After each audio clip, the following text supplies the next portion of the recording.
And hello there, welcome to another edition, another video, another vlog here on the Red October Network. Thank you for watching. It's your man Stefan Cassadee here.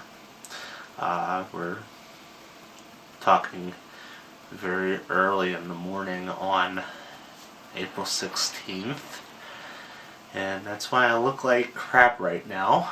But anyways, I just got done watching the playoffs round of NBC Season 6 of The Voice. So, anyways, I want to do, I promised I'd do a little analysis of everything and who I thought was going to win. So we're down to our final 12. Now, I really haven't done a whole lot of talking about this. I mean, there's some favorites I have. I know Sam Beheimer and Megan Fluger, something like that. They're both, I'm supporting both of them. So, Megan's sending me an autograph and Sam sending me her album. So, but anyways, now that we're down to the final 12, I wanted to give a little bit of an analytical view of everything, provided YouTube doesn't block it. I'm not going to put ad revenue on this, but do subscribe if you like this. So, anyways, so what do I think about the way this could shape up? Well, the first thing is with it is that every singer who, as has been with all the seasons, every singer has brought kind of a different package to the table. What would make for a good one? Well, first of all, I think I can kind of pinpoint who the strongest candidates are, and there's reasons why. Who would be able to win the show? Because, as you know, basically the way to success is to have people vote for you, to have people call for you. Overall, I think that if there's different kind of models you could suggest. The first model is just the overall kind of Cassadee Pope, known quantity, pop star kind of thing, and where you have somebody who is already popular and who obviously is well known, and you know, people recognize and they say, "Oh, I'm going to call him. I loved him or her." That would most likely support Christina Grimmie, Miss Christina Grimmie. I think that she's a really strong candidate. She's a good singer. I think she's even, if not as good, even a little better than Cassadee Pope was. And because she was a YouTube star, I think if you've ever seen her, she has like 200,000 people following her on Twitter. And so those are all potential candidates, you know, for votes. Does that mean she's going to win? It depends. I mean, I think too that one thing that's kind of working against her is that she is on Team Adam. You know, where Team Adam won last year with Tessanne, and could work for her, could work against her.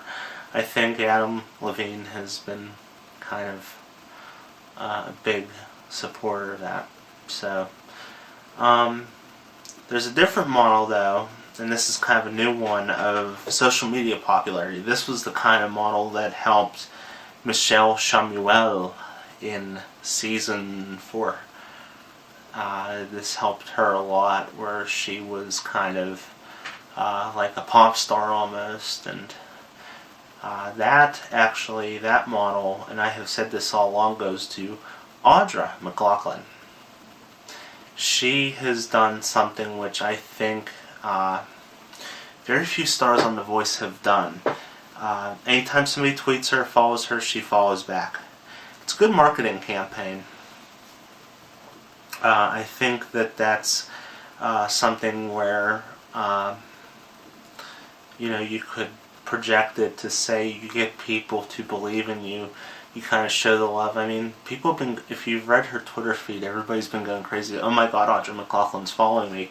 She's following more people than are following her. That helps because those people now feel like she's on their side, and that could garner several different votes. In terms of a niche market, where I could say that, where it was like the season 5 analog with Tessanne in terms of kind of more of a power singer, pop star, believe in that kind of stuff. That is actually probably going to go to Josh Kaufman on Team Usher. I think Josh is a good singer.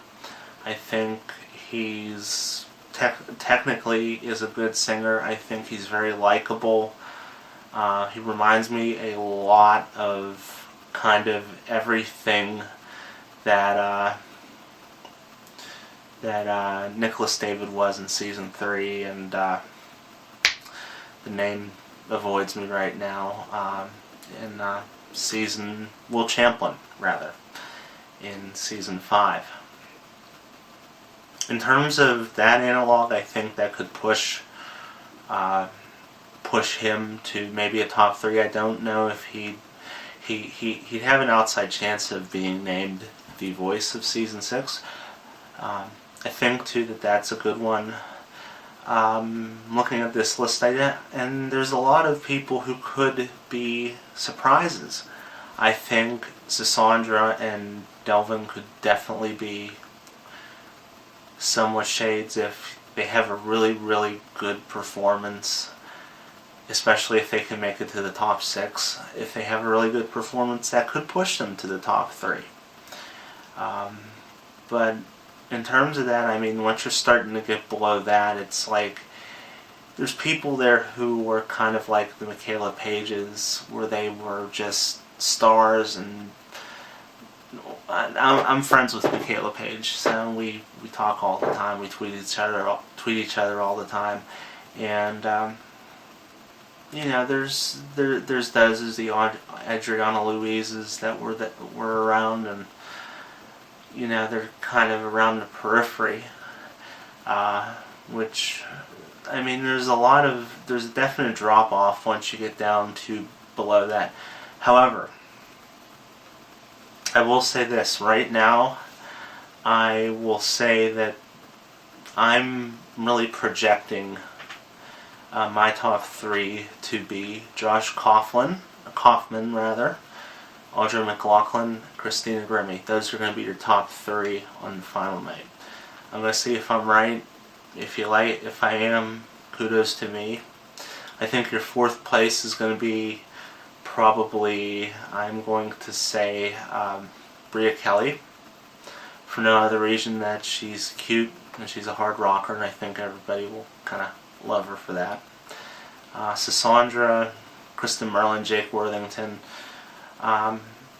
Jake obviously is the kind of good story of this, and along with Tess Boyer, they're really the kind of the emotional stories. Tess Boyer, of course, being stolen twice.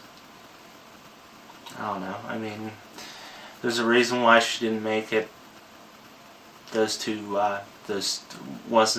She was cut twice. I mean, it's a good story, but how much do you go from that? And Jake is obviously the comeback kid. Delvin's the comeback. So there's a lot of stories, a lot of people that would make for good stories, and it's definitely a good year. However, there are a couple suspect people who I think have made it through, and that probably going to be the first 2 to be eliminated. I'm going to go with Kristen Merlin to be the first, and Kristen Merlin and Jake Worthington to be the first 2 eliminated. For another reason, that they have the country, but they're relatively not, the analogs that fit there are not the Danielle Bradburys and the Cassadee Popes, where it's the pop star quality of it. they fit a mold that really has never dominated in a season of The Voice. I think Kat Perkins has a chance to make it to the top 10. T.J. Wilkins is my third eliminated. For another reason that he had kind of, in the playoffs, he had kind of a flat performance, and he's kind of faded off a little bit.